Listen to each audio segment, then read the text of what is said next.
Airport revenue bonds అంటే airport operations నుండి వచ్చిన రెవెన్యూని బేస్ చేసి ఇష్యూ చేసే బాండ్స్. ఎయిర్‌పోర్ట్ అథారిటీ లేదా ఎయిర్‌పోర్ట్ ఆపరేటింగ్ కంపెనీ ఇన్వెస్టర్స్ నుండి మనీ రేస్ చేయడానికి బాండ్స్ ఇష్యూ చేస్తుంది. Airport revenue sources examples flight landing fees, passenger service fees, parking charges, retail shops and restaurant rents.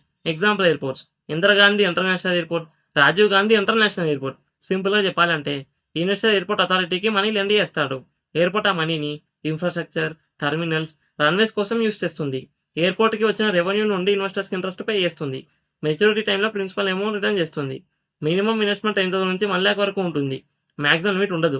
Individual investors, banks, mutual funds, institutional investors lakhs or crores వరకు invest చేయొచ్చు. Airport revenue bonds are long term infrastructure investments. కాబట్టి common maturities 5 years, 10 years, 15 years, 20 years. Maturity complete అయ్యాక principal amount ఇన్వెస్టర్స్‌కి return అవుతుంది. Interest rate 6-9% per year ఉంటుంది. Interest payments quarterly, half yearly లేదా yearly ఉంటుంది.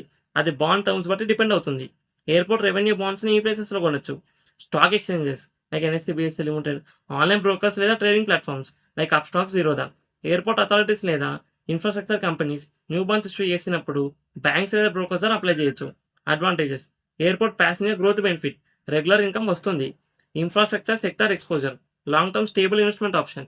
Disadvantages passenger traffic తగ్గితే revenue impact అవుతుంది. Airport ఆపరేషన్‌లో తీసుకుంటుంది.